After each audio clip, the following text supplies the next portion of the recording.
Hello and welcome to Turning Point World Cup 2015 special. I'm Nikhil Naz and today we're coming to you live from Auckland in New Zealand. Now, India registered a 6-wicket win over Zimbabwe. It was their 6th win in a row. MS Dhoni hit a 6 in the end, and it was the 6th time that India bowled out the opposition in this World Cup.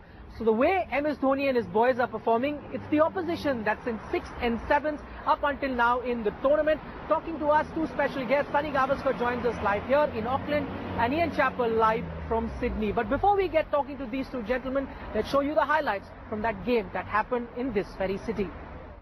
It was the Zimbabwe stand-in captain Brendan Taylor who stole the show initially in his last innings for his country, thanks to a 110-ball 138. Taylor became the first Zimbabwe player to score back-to-back World Cup centuries. He is in fact the first Zimbabwe player ever to score 2 World Cup tons. Taylor scored 70 runs in his last 29 balls. Only 9 players have scored consecutive World Cup centuries overall. Tom Moody tweeted, "Congratulations Brendan Taylor, outstanding innings, what a way to say goodbye." Ross Taylor tweeted, "What a great 100 by Brendan Taylor in maybe his last game for Zimbabwe."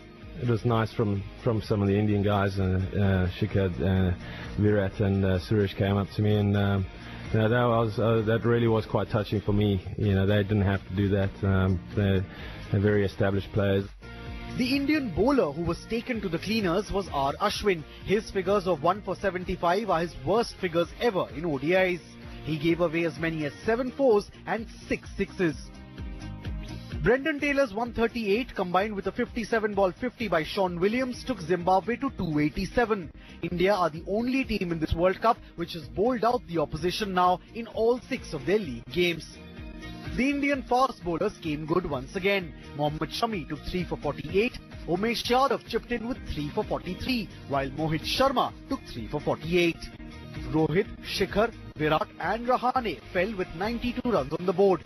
But that's when Raina and Dhoni came together. Raina brought up his 5th ODI century. This was Raina's first World Cup ton. He remained unbeaten on 110. Dhoni meanwhile scored an unbeaten 85.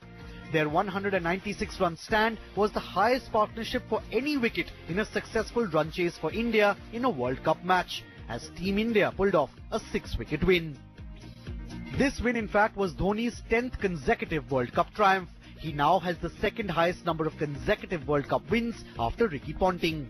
What was good was the spinners were put under pressure, and also we lost quick wickets initially, and that actually put our middle and lower middle order under pressure. So we gained a lot out of it.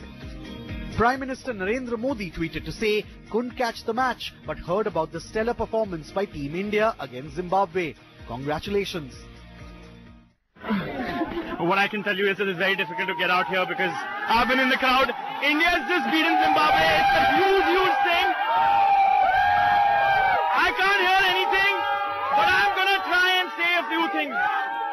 Okay, wait, guys, wait, don't cheer. It wasn't that easy. India was almost humiliated by Zimbabwe. We thought it was an easy game, but man, what a cracker of a game. We enjoyed it. The whole family is here. Yeah. India, New Zealand. It couldn't have gotten better, this game, yeah. All right, okay. Come back again. Sorry? Dhoni, come back again. Winning shot. Okay. All right, okay. Tell me something. Do you think based on this performance today, India can actually go on and win the World Cup? Yeah.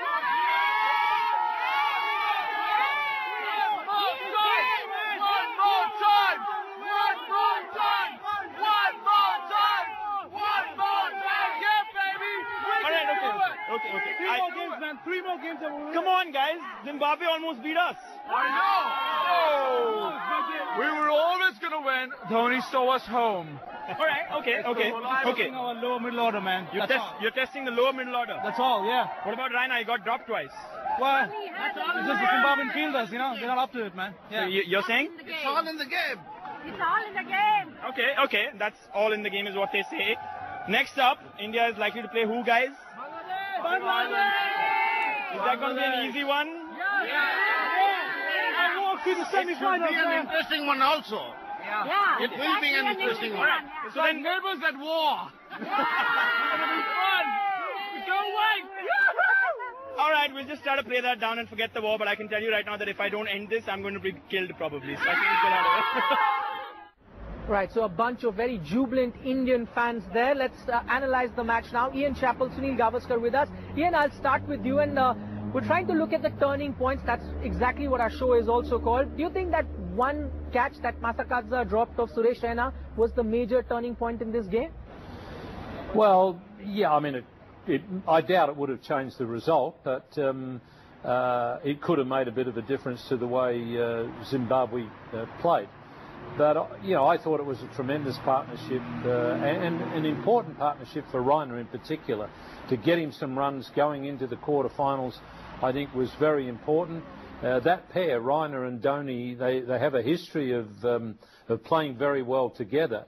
And I think it also helped Raina the fact that he had Dhoni with him. So that was probably a nice little piece to go in the jigsaw puzzle for India as they head into the quarterfinals. All right, that puzzle now looks complete. Sunny, since this Indian team has a lot of batting stars in their ranks, sometimes do we not realize the value of Suresh Raina? Because MS Dhoni himself says that batting at number 5 is very tough. More often than not, you come in the situation where you have to go bang, bang from the beginning. Today he was in a different situation but came out with flying colours. And that's where his temperament comes through. Invariably you find with Suresh Raina that it's his temperament that either lets him down or makes him come through. And today was one of those days. In fact, luckily for India, over the years, it's his temperament that has come through more often than not. And today he actually paced his innings very well. He started off quite slowly, didn't go for the big shots till he was settled, and the partnership had got going. And when he bats with Dhoni, he's a different player. He's a different animal, if one might say that, because you can actually see, you know, that he seems to actually bulk up. He seems to bulk up in the company of Mahendra Singh Dhoni. But then Dhoni has got this ability to make his partners, his team feel that much better and that much taller. So really no surprise, but good to see that he carried on right till the end. A lot of times when you get 100, you know, you're savoring the moment, you're you know, relishing, you know, waving to the team, to the crowd, and you lose your focus just that little bit and you get out. But Raina got his focus back very, very quickly, and they finished the match out. That's so important because you don't want to leave anything to chance, to say to yourself, oh, there is Jadeja, there's Ashwin, so let me go and try some, you know, shot and get out. So that was good to see as well.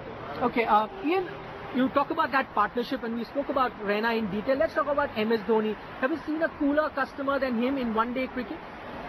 No, he's a different person when he's captaining the one-day side. Sometimes you feel that he's asleep at the wheel when he's captaining a test side, but he seems to be energised by the 50-over game, and particularly when you put that titled World Cup ahead of a 50-over game. His transformation from earlier in the summer when he captained India in the test matches, and even the one-dayers, he still wasn't that vibrant. But as soon as it got to the World Cup, it's as though that's what he was waiting for. And he's been transformed as a player, as a captain, and I'm sure that's had a great effect on his